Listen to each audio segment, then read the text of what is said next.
I'd ask what kind of issues you solve, what kind of problems you're facing in your own life, and get you to talk about yourself as a human and have that really large human marketing approach to things.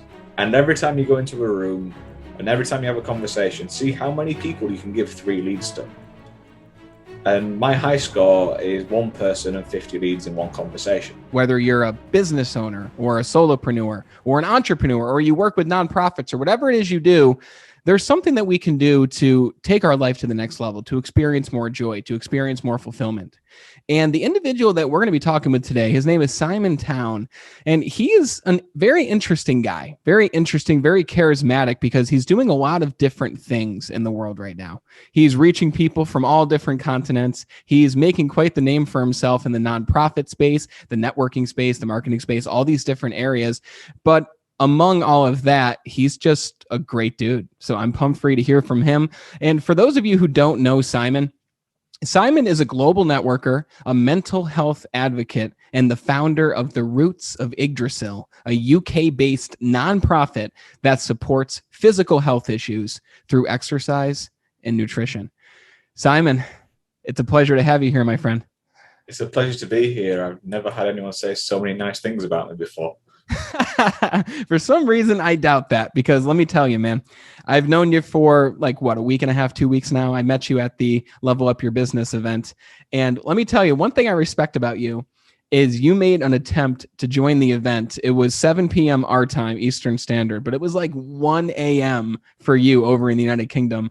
And you were probably one of the most engaged people there. So obviously, I'm like, I got to talk to this guy. Like, he's investing in his personal growth. He wants to get better. He's asking great questions, and he's up at 1 a.m. doing this thing, grinding, as the so-called pop culture would call it, the hustle culture, right? So you're making quite the name for yourself in all these different areas. But one thing that I really respect about you that I didn't know when I first met you was the work you're doing with Roots of Yggdrasil.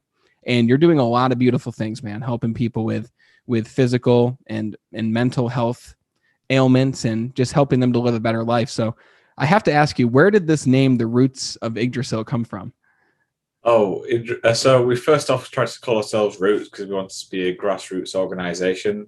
Surprise, surprise, that was taken, and it had the worst PR you could ever have, which was that it was a film about slavery. And that's one of the things where you're going, oh, okay, yeah, this is something that we definitely can't go near.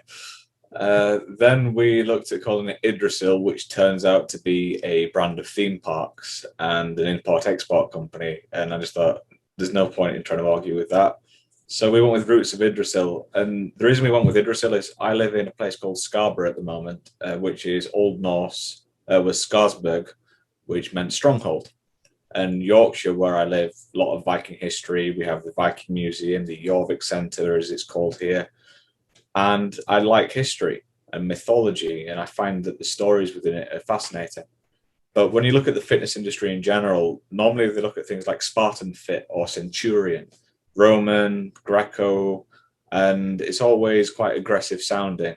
You know, you got to do the Spartan workout, the 300 workout, those kind of things. And I wanted something a bit different. So I decided to look for a myth that was much more open and caring. And that's where I looked into the myth of Yggdrasil, the tree of life, the tree of knowledge. Yggdrasil is amazing. So it incorporates the 9 realms of Norse cosmology. It has 3 giant roots that support it. And what better metaphor than supporting the tree of life? But there are 9 elements of fitness, 9 elements of well-being, and 9 elements of diversity. And Yggdrasil is also where the Old Norse gods used to go and meet each other to speak in the open without fear of being judged. And the entire mythos behind it, Odin hung himself from the Yggdrasil for 9 days and 9 nights so that he could gain knowledge of the runes and how to spread information around, which he used to help with healing and those kind of things. And the more and more I looked into it, the more I realized that as a huge metaphor for everything that I wanted to do, it just fit. So we went with that. No one can pronounce it. So my first bit of ever marketing branding was, you're the guy from that company that I can't pronounce. That's amazing. No, I think that sets you apart because it's different, right? When I saw the Roots of Yggdrasil, I saw it in your banner on Zoom, and I asked myself, well, number one, it sounds like something from Norse mythology, right? But it just sounds curious, right? You want to ask about it, and that opens up conversations. And I know that you love to have conversations, and you're really good at having conversations. But the thing that I appreciate about you too is you're very keen on helping other people. I think between you when it comes to networking and you with what you're doing with Roots, it's all about service, service, service, and helping. And I want to talk about how you go about that when it comes to networking. But I want to stick on Roots real quick. And I want to ask you, so you're doing a lot of things with that, right? You guys have grown rapidly, reaching millions of people in a month as of recent, which is pretty extraordinary, right? You don't just get there by accident. It requires intentional action. Why? Let me ask you this first. What is your mission with Roots? What are you looking to accomplish with this nonprofit? So when we started off, I just wanted to run a few exercise classes for people in my local community who had mental health issues or physical health problems. And that was the entire plan behind it, just run a few classes. And yeah, that didn't happen. I got so good at failing in life that I failed up. And the mission of Roots is basically to improve mental and physical well-being in deprived and rural areas across the UK.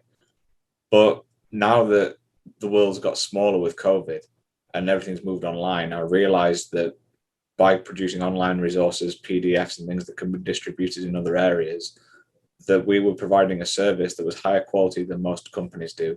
And we could make all that information accessible to anyone, anywhere. And the weirdest thing that we had from it was a guy called Imedi, and he's from an organization called Ibm Malawi. And they're trying to get their village to be self-sustaining. They feed the orphans, all those kind of things. And then messages out of the blue. I've never even heard of Malawi beforehand. I still can't pronounce the village that he's from. And he messages out of the blue on Facebook saying, I've seen your video. Can I please use it for the older people in my village who've got these problems? And it then occurred to me, that was about January time. And that's when it occurred to me that I'd accidentally started doing something that was going to have a massive impact on the world. And I just wanted to help people. It's all I get out of bed to do in the morning. Everything that I do is about helping others. Sure, I'm going to make a wage doing it, but yeah, Roots just got out of control. So you say that when you get out of bed in the morning, the first thing you think of is, how am I going to help and serve people today? Was that something that's always been an innate part of you? Like where does that want to serve come from? Because I feel that a lot of people are not a lot of people, but we all see the people who they're self-centered, right? They want more, they want to take more, they want to make more money, they want this, they have desires. But I find that the most successful people are the ones who put a focus on other people. So where does that come from for you? We had a conversation about this before we had the podcast, and I have PTSD. I had an accident when I was 16 years old where I was walking home from school, and what you guys call a truck hit a bridge and jackknifed while I was walking underneath it. I wasn't on the road, I was on the pavement. And it wiped me out, pretty much left me for dead. I pulled myself from the rubble, walked on two broken legs and sat on a wall, then almost got electrocuted by a live power cable. Phoned for the ambulance myself, and then sat there for 2 hours in shock whilst waiting for the ambulance to arrive. And yeah, when you have an experience like that, the world becomes a bit different. And I was an angry young man. I was in a dark place. I'm not going to lie about any of that kind of stuff. I was not the best person to be around. But while I was going through all my journey of depression and turmoil, I lost friends along the way to suicide. And I eventually got to a point where I realized that the only thing that was keeping me going was the charity work I was doing. And it was that sense of belonging and sense of having an impact on the world. And I just wanted to help others because that's what helped me. And I found that by giving my life in such a way that I could add value to others and stop them from having to suffer the way that I've suffered, that I found a meaning in my own existence. And there was something I read a long time ago, and I can't remember where. And if someone knows this quote, please tell me where it came from. And that was that the meaning of life is the number of people who have benefited from your existence. And that's something that stuck with me. So when I wake up in the morning, I just want to make the world a little bit nicer, even if it's just one person at a time.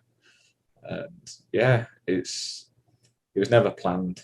And I'm grateful for everything that's come my way. And I just hope that my actions will inspire someone else to take up the cause that I'm doing, do something to help someone else today. and make the world and their community that little bit better too. Do you have a specific thing that you like to help people with, or do you actively seek out people who just need help and look to fill their needs no matter what they are? I don't even seek people out. It's weird. When I had a conversation with some friends I met face to face with the first time in about 18 months on Thursday. And while I was talking to them, he's an artist. And I was just saying to him, oh, I know this person who does this gallery. With what you're doing, they might be interested in doing this. Or you should talk to them about this. And he was saying, Simon, why do you keep doing all this? No one else helps me like this. And I went, well, you're my friend, and you've told me that you've got a problem, and I know how to solve it. So why wouldn't I? By the way, I am autistic. I've got Asperger's, and I don't really understand social cues all the time. So for me, if there's a problem, my instinct is to go and try and solve it as best I can. So you just hear, you listen to people, you ask them questions, you listen to what they need, and you look to solve that problem. Yeah, and it's made life interesting. Do you find that some people don't want you to help solve their problems? Yeah, and that's fine. And you can't solve everyone's problems. But there will be someone out there that needs support that no one's offering to help. And if you don't want me to help you solve your problems, that's fine. Just tell me. And, oh, well, I wanted to help. That's part of the autism thing. You never know when people are saying, please don't help me. But on the other side of things, there are the people there who have problems that aren't willing to speak out about them. And they're the ones that I really like helping, because it could just be a few kind words in passing. And that could be the difference that changes their life. The reason I ask you that is because there's a lot of new entrepreneurs out there. And let me ask you, how long have you been in business now? Oh, my first business I started when I was 19. Okay. And that's when you began your entrepreneurship journey? Actually, technically, no. My first entrepreneurship journey was even weirder than that. So this is going back before I even had my accident. I used to, so when they closed the tuck shop at school where you bought all the sweets and all those kind of things, I used to go to the local market as a kid, help the stall owners set up, buy the sweets off them on the cheap, and then sell them at school for a markup.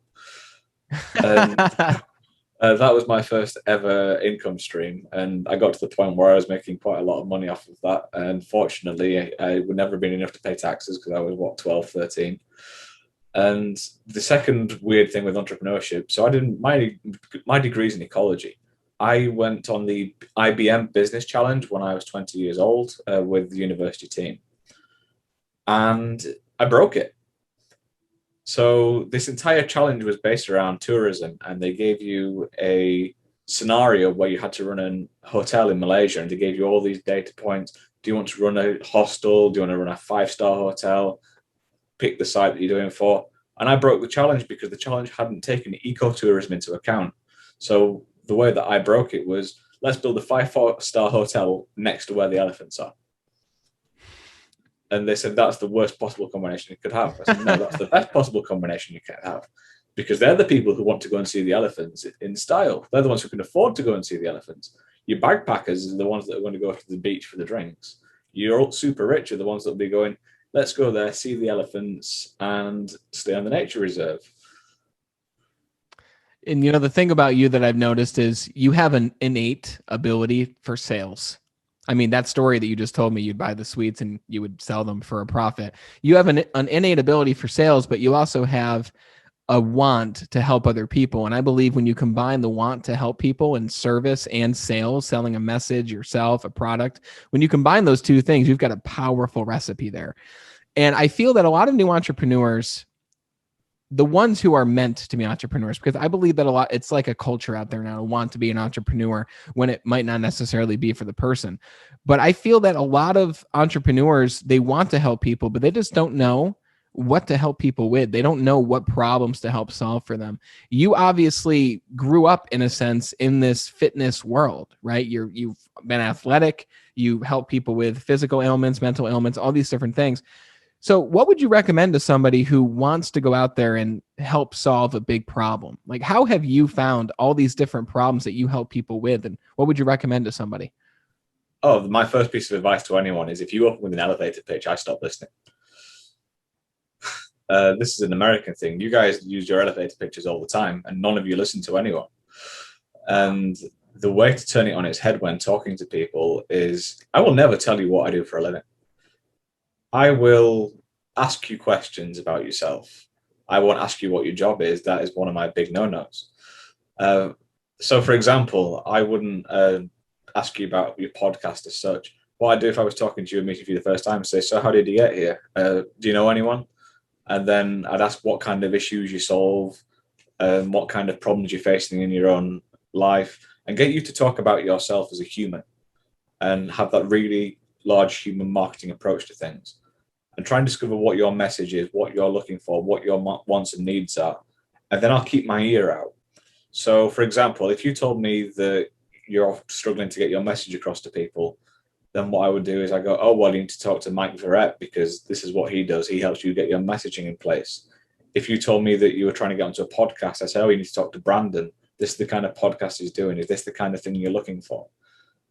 And the reason behind that is that I find that giving those little bits of solutions of that qualified lead for someone that someone's looking for comes innately natural to me. And if you want to solve someone's problems, you have to ask them what they are. And if you're too busy telling each other what you do, then no one's listening to each other. If you ask them how they help people, you now have a better understanding of doing it. So if I asked you, what do you do? What would you say? I would say that I help people to live a more extraordinary life. I help people to experience more joy in the lives that they live. Okay, if I asked you, how do you do that? How would that change the answer?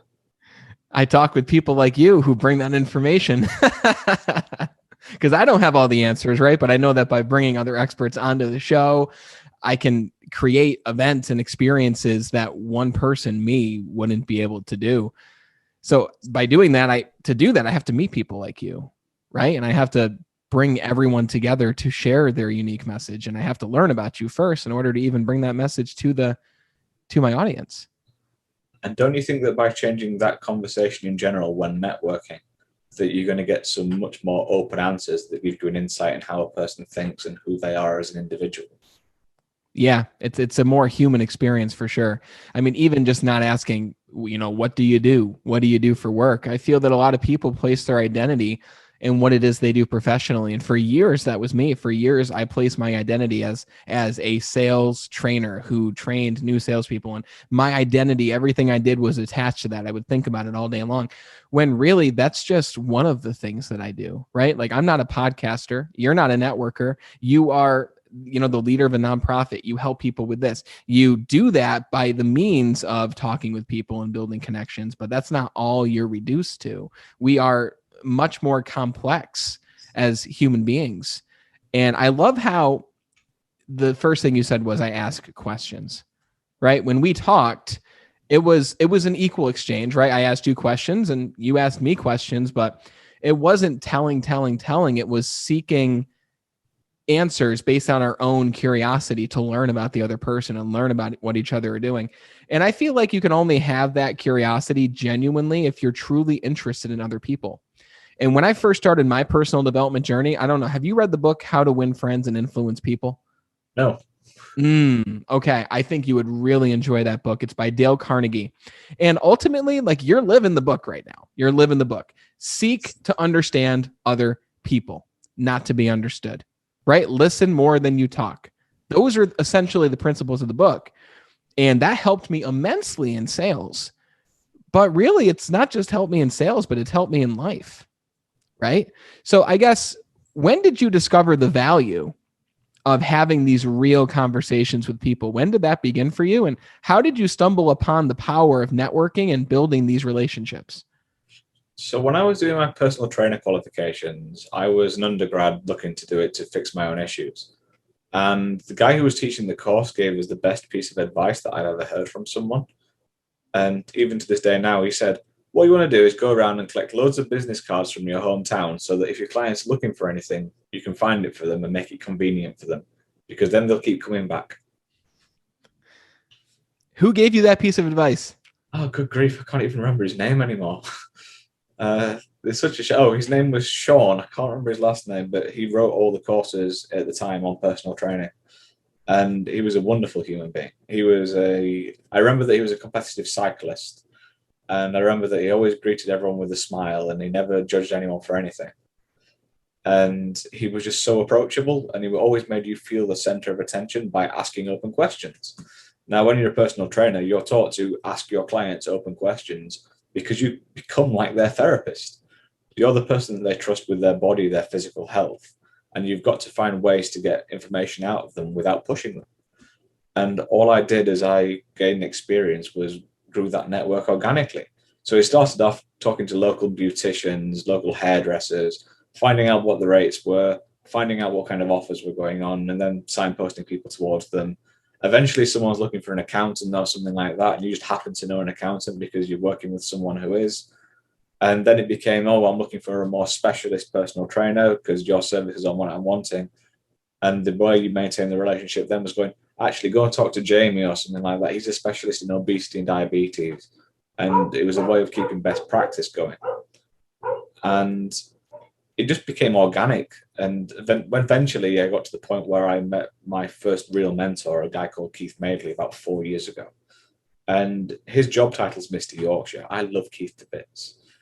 And he knows everyone in the city of Leeds in the UK and almost everyone in Yorkshire. And everyone goes, oh, you need to know Keith if you're doing business. And I met him after I just left university. I was helping his wife on a children's book. And he just took me under his wing one day and was like, Simon, I'm going to show you how to network. Because my mum had first taught me how to network by dropping me in the deep end of a networking event and just said, talk to people. And that was the most terrifying experience of my life. I was 20 years old. And that was insanely terrifying. But when I met Keith, I'd already become more competent and I'd opened up and I'd learned a bit about myself. And Keith showed me the value of building relationships. And considering that his entire personal brand is based upon it, it was fascinating. So he taught me how to do it, showed me the events locally that I needed to be in. And within about a year of being around him all the time, I've learned enough to start traveling the UK to meet new contacts, going to places like London. And then when COVID hit, it just kind of escalated because everyone went online. So I moved my own business online with Roots so that we could do the online social media and all those kind of things. And that freed up a lot of time because I didn't have physical places to go to. And when I discovered that online events meant that I could talk to people halfway across the world, even if it just meant staying up a bit later at night, I thought, well, why not do it? What have I got to lose? And I feel more comfortable that way because you're never going to run into me in the street. You know? Hey, I don't know, man. I might see you. You never know. We might meet each other in person with, you just never know what the world can throw your way. And I love what you posted on Instagram recently about the power of virtual events and the power of what we're doing right now. Because I remember, I think you wrote in the post, I was asked to meet somebody in person and I used to spend 2 hours a day on the road going to meet a contact and I would drive an hour there. I'd talk with them for 30 minutes and then I'd drive an hour back. Now I can amplify my impact and amplify the amount of connections that I make because I can do it all virtually. And, you know, there were people in the comments who agreed, who disagreed. The ones who disagreed said, well, you can create a more powerful connection in person. Well, yeah, of course. But what if you could make that surface level connection and then continue to build it and continue to build it until one day you do meet? Because I feel like I know you, right? And obviously I don't because we've talked to each other for maybe like a combined hour and a half. But I feel like I know a lot of your essence and I know what it is you're looking to do. And I have an idea of what you want. And when I meet other people, now I can send them your way, even though we haven't met in person. So let me tell you this, Simon. While I have this podcast and YouTube channel and I love group events and speaking and all those things, I am very much an introvert, very much so. And I am the same person where after the event's over, I have to talk with people now, right? I'm not weird about it. Like I'm able to be extroverted when necessary. However, I still have that voice in my head that's like, what do I say? What do I ask them? Am I looking at their eyes too much? Am I making enough eye contact? Is my face doing something weird? Like, I guess at the beginning, you mentioned that it was nerve-wracking for you being at networking events and meeting and connecting with other people. But we've all heard the quote, your net worth is your network, right? We're not doing it for money, but it's the semblance of the more people you meet, the more opportunities you have and the more people you can help. So if I saw you today at a physical networking event, because they're happening again, they're coming back, What would I see if I was a fly on the wall in the corner with the drink, watching you network with other people? What would I see you do? Well, for a start, you'd notice me straight away because I'm about 6'5". Really? Yeah, so I normally stand out in the room. Um, my tactics in the room is different. So I normally just go and talk to people in the sense of ask them again, go through that process of who are you, how have you found out about the event, what brought you here today, what you're looking for. And I mentioned earlier that I'm Asperger's, and that's how the way that I cope, right? And this is quite funny. I've broken everything down in networking into a set of series of processes and sub-processes of go-to questions because I am so out of my comfort zone. I am terrified. I don't like talking to people in groups. I don't mind it online. I'm more comfortable. But even then, I am still terrified. I have crippling social anxiety. But I know that if I have a process to fall back on, if all things go wrong around me, I can just fall back on it and have like 70 or 80 questions to pick from Wow. and do that and then make connections within my head. And I decided to turn networking into a game. So, and I'm going to share the game with everyone here who's listening today because it's quite fun. Please do. And it will make a big difference to your networking. So when you go into a room and you're meeting people for the first time, you have to pick someone in that room. It doesn't matter who they are, what they do, just pick a random person. And the conversation that you have with them, throughout it, you've got to be able to give them 3 valuable leads that they can take away from that event, just from that conversation with you. And every time you go into a room and every time you have a conversation, see how many people you can give 3 leads to. And my high score is 1 person and 50 leads in one conversation. And people go, and I had this the other day, and she was a lovely lady, and she said, Simon, what you do is too good to be true. I don't believe it. So I went, okay, here's 3 people. And these are 3 people that perfectly fit their description. Don't get me wrong, I make mistakes. Everyone makes mistakes. But the way that my process works is that the more and more people I send to you and the more feedback I get, the better it is for me to filter out what is a valuable person to brand. And I've started doing this as a business now, as a side business with my networking to monetize it because I spend more time networking than anything else. And although I love my not-for-profit, it doesn't pay the bills yet. And while I'm out there networking on behalf of my not-for-profit to find opportunities to bring income in to support it, I might as well find a way to bring income in to support myself. And I'm not a salesperson. You say I'm good at sales, but I'm not. I am not the sales guy. A sales guy is amazing at converting a lead. That is not me. I am a marketing tool. I am the lead generation tool. I am your pay per click. As Mike Verrett gives me a message, and he helped me refine this the other day, and he's finally given me my identity for networking. I am the person that makes the key that unlocks the door you can't. And the reason behind that is that within my network now, by sheer coincidence, and mainly by working through the third sector and other people, I have access to the royal family, UK politicians, members of the House of Lords, members of the Senate, members of Congress, and the White House. All because of the fact that I went out there to work with people to help make their lives better. And they were all going, oh, you need to meet this person or you get involved with it. And when people say someone's within your network, it doesn't mean that I'm on first name basis with the Queen. That is not how it works. But it means that I know the person that knows where they are. And I know how to get you into that room. And I know how to get you towards that conversation. And I can lay out the steps for you to get to where you want to go. And my innate talent, because of everything that I do, is making those connections within my own head.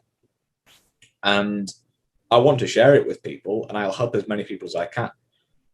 But at the same time, if I can generate leads for you where it covers my own fees plus more than you want, so you can make that profit from it, the value that I provide you is that long-term value.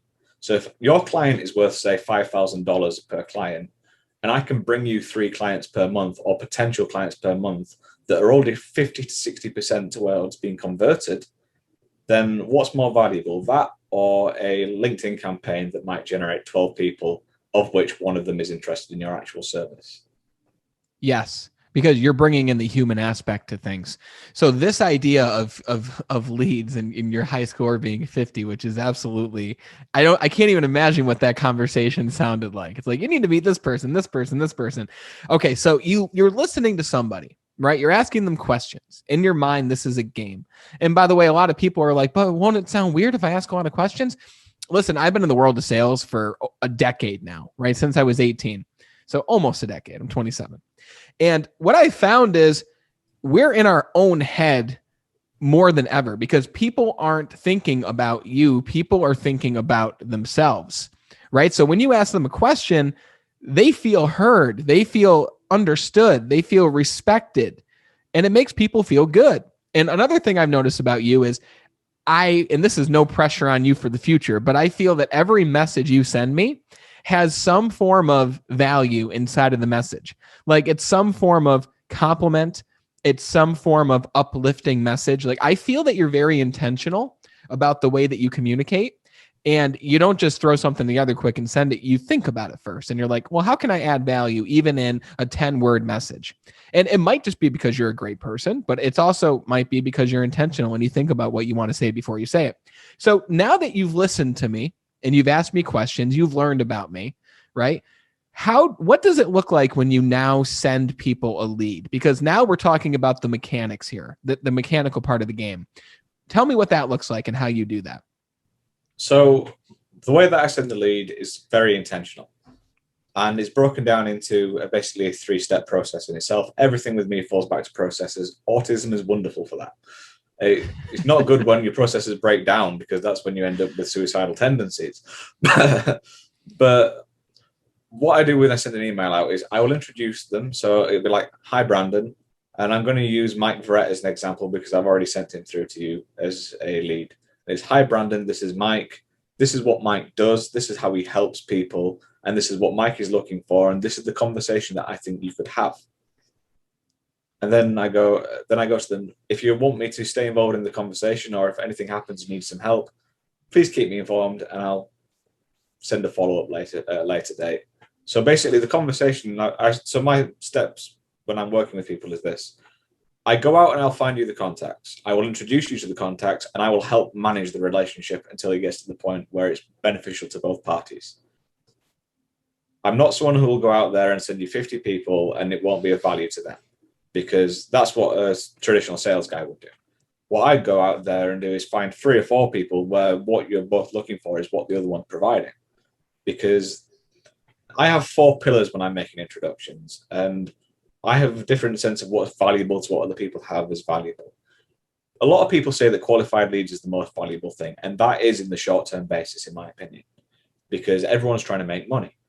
But it's not the most valuable thing, and it's not the only thing that holds innate value. So if I could go out there and talk to someone and I find out that there is a new AI that will overhaul how sales works and how you talk to people, and then can get you a conversation with them so that you can include those processes within your own sales techniques, that to me is more valuable because that's industry knowledge that's applicable. And then if I can go out and say, these are the people who are working, doing a similar thing to you, but don't do what you're doing and are looking for people like yourselves to fill in their skills gap, that is now another valuable connection, because now it's someone you can work in partnership with, because they can send people to you and you can send people to them. And then the qualified leads can all start all over again. And the 4th thing that I have is the most important for me. It's reciprocity. I will introduce you to people who will help you. In return, you will be helping them. So it's not just a relationship built on a transaction. It's now a relationship where there are multiple things that can happen together.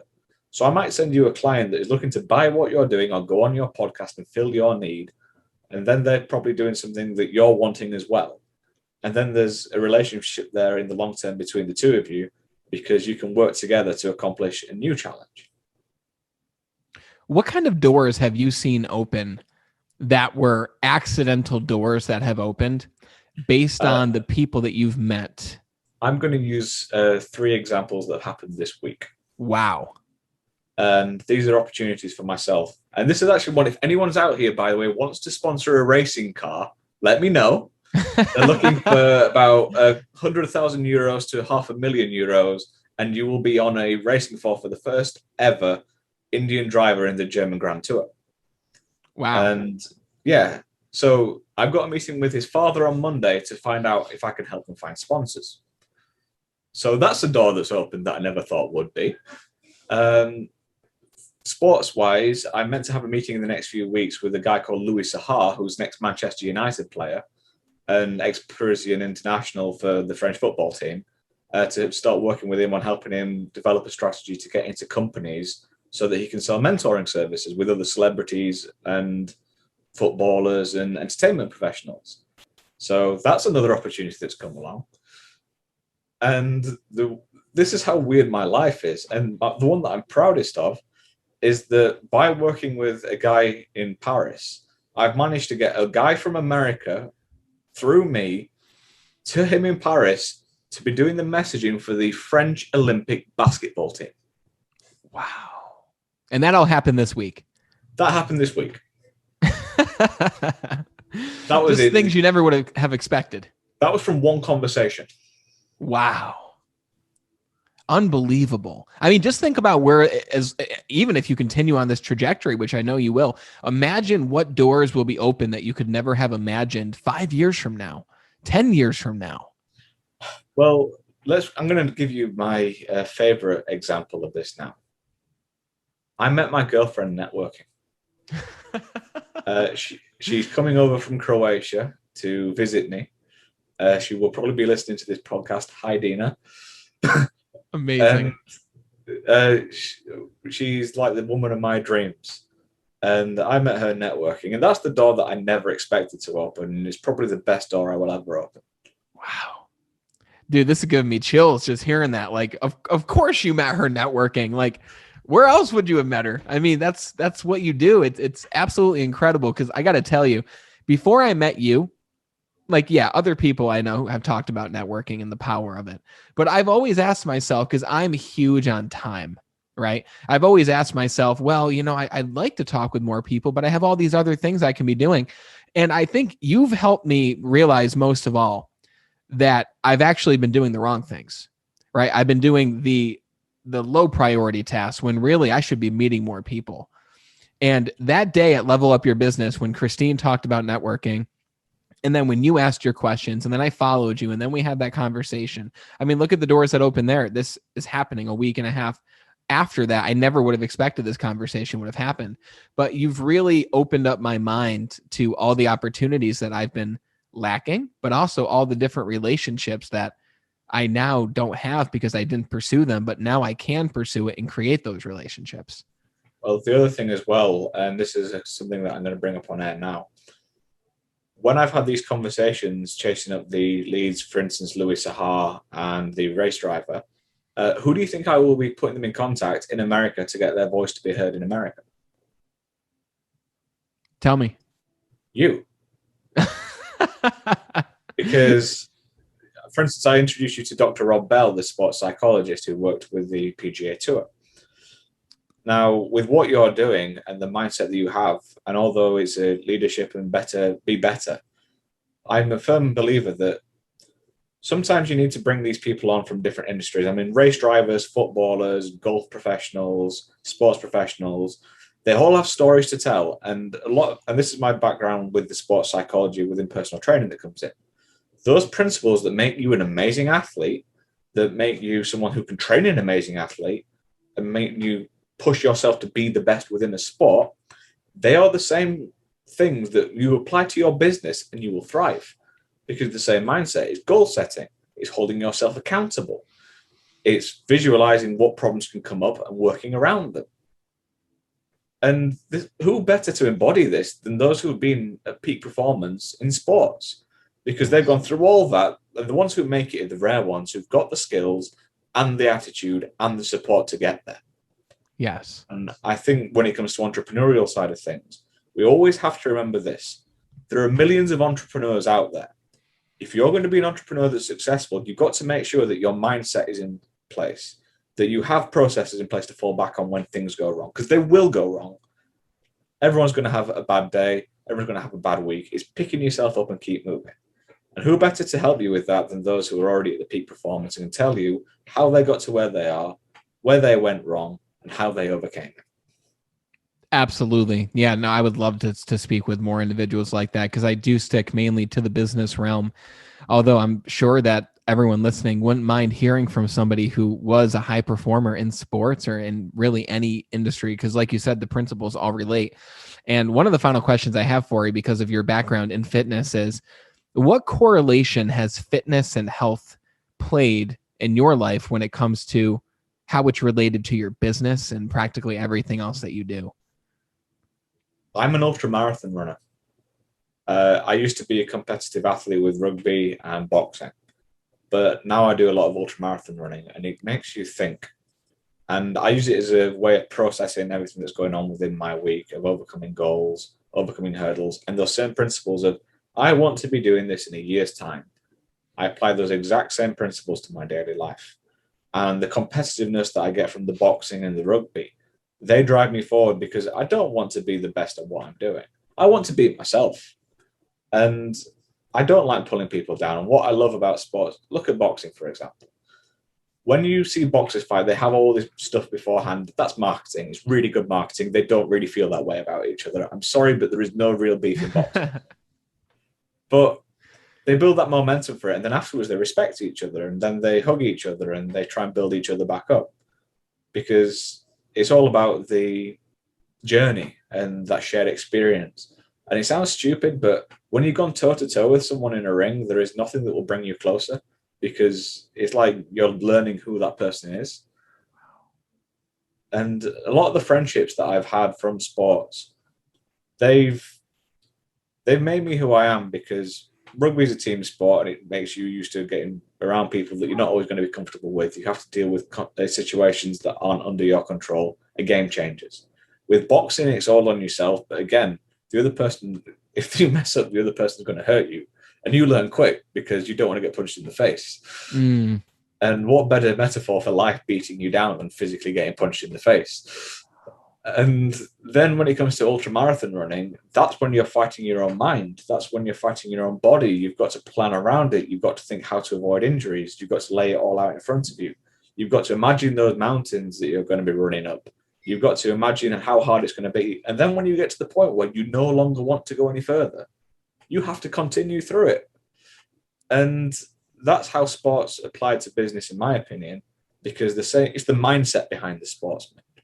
It's that I can be the best me that I am. And it's okay if I don't do it. It's okay if I fail. It's just about making sure that I do better next time. You've said that you've failed a lot and that you've moved past that and it's led you to where you are now. And you told the personal story, which I thank you for sharing this, the story about the truck and the jackknifing and your experience with that. And when we chatted privately, you went really into that story, which was so extremely powerful. And you said that you've used that experience now to drive you in what you do. How did you do that? How did you take that traumatic experience and use that to fuel you to where you are now? How? So I'm going to go a bit more into the story quickly. I dropped out of university a few weeks before graduating because my mental health broke down. And I went into personal training, volunteer work, threw myself into it heavily. And a few years later, a friend of mine killed himself. He hung himself in his bedroom. And it broke me. But then there was another event in my hometown where a guy burned down the house with his kids in. And I was helping strip out the stuff from the loft, the attic, I don't know what you call it. And while I was in there, that broke me even further. And I started drinking heavily. I started smoking weed. I started smoking heavily. And that took me to an all-time low. And eventually it resulted in me getting a driving ban for a year, which I look back at and think was probably one of the best things that ever happened to me. I went back to university. I wasn't in a good place. I'd let all my fitness go. I became morbidly obese. I was a smoker. I was still drinking, but I wasn't doing drugs. And then after university, on my graduation day, I felt numb. I was the lowest I've ever been. And I was going to throw myself off the cliff. And while I was there, my voice in the back of my head said, "This is as bad as it gets. just walk away. You've got a holiday planned next week. Just go on that holiday. If you still feel like this afterwards, do it. On holiday, I had a kayaking accident and almost died of hypothermia. And whilst in that water freezing, I realized that I wanted to live more than anything else. And the rest of that year, I continued drinking, but I started exercising more and started trying to figure out what the heck I wanted to do. New Year's that year, we were on another holiday. My parents renewed their wedding vows, and I was at the New Year's firework display in Madeira on a cruise ship, one of the most amazing experiences I've ever seen. And then afterwards, I just stopped drinking.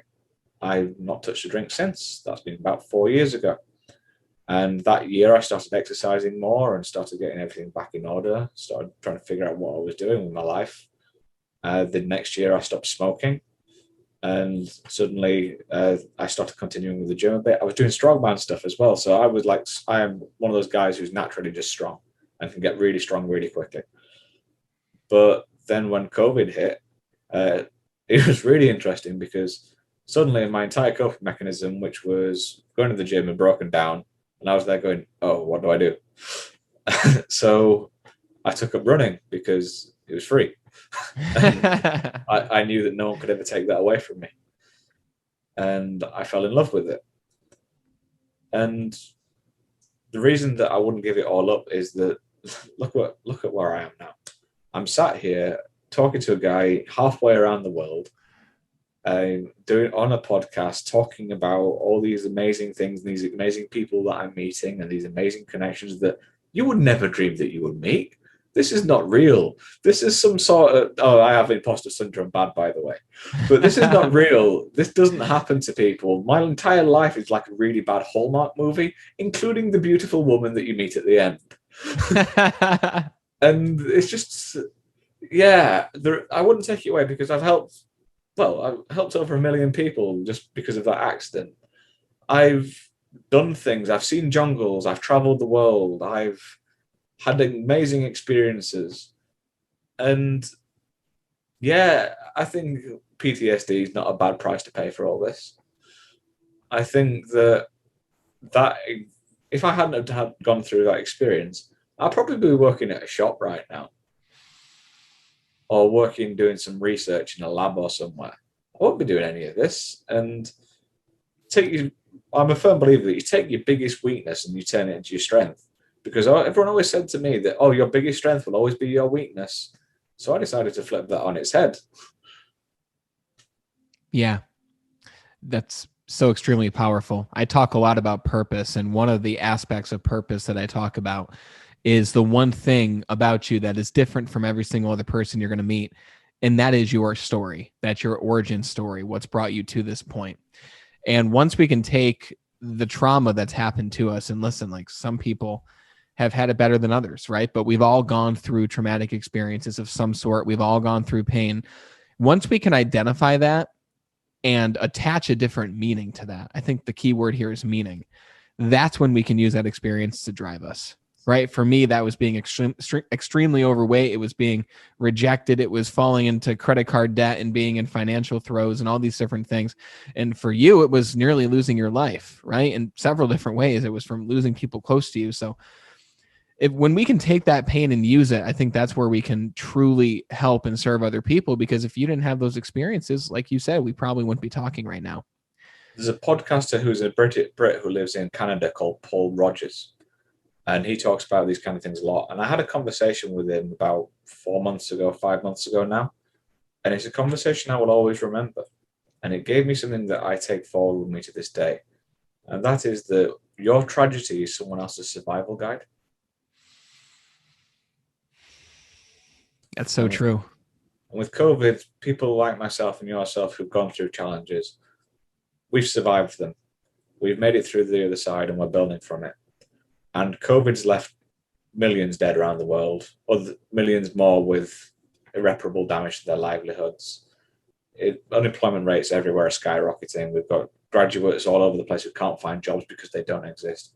Companies are closing. The world's changing.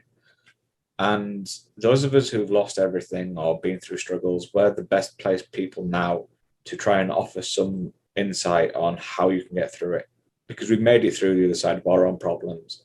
And yes, we're still facing challenges, but you only have to be a few steps along from everyone else to help pull them up with you. And if we can just get them through that first hurdle and stop people from having, from suffering some of the experiences that we've gone through, or guide them through the steps that they can take to get back on track, then shouldn't we? I mean, if something takes you 5 minutes, and Frank Hagen talks about this quite a lot, the 5-minute favor. If something takes you 5 minutes and will improve the life of everyone else that's involved in this, why aren't you doing it?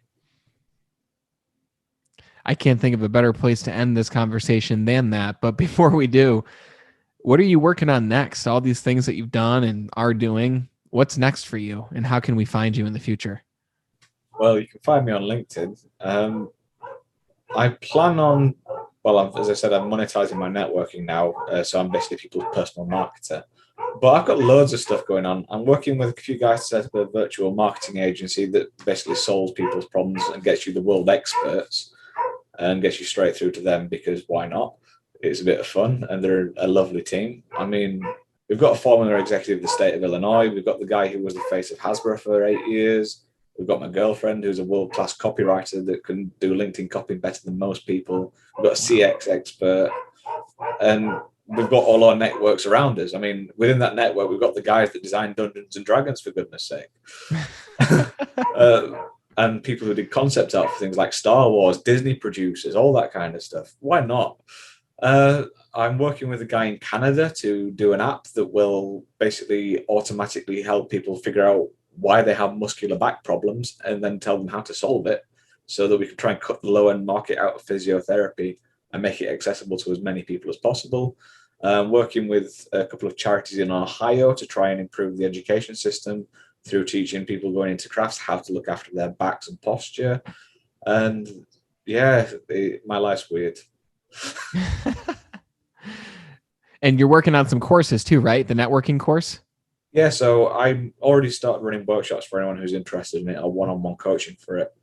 But the way that I differ from everyone else is I'm making everything into virtual products because it needs to be accessible. As I said, everything that I do is based around processes. And I took everything that I'm doing with networking and broke it down into processes.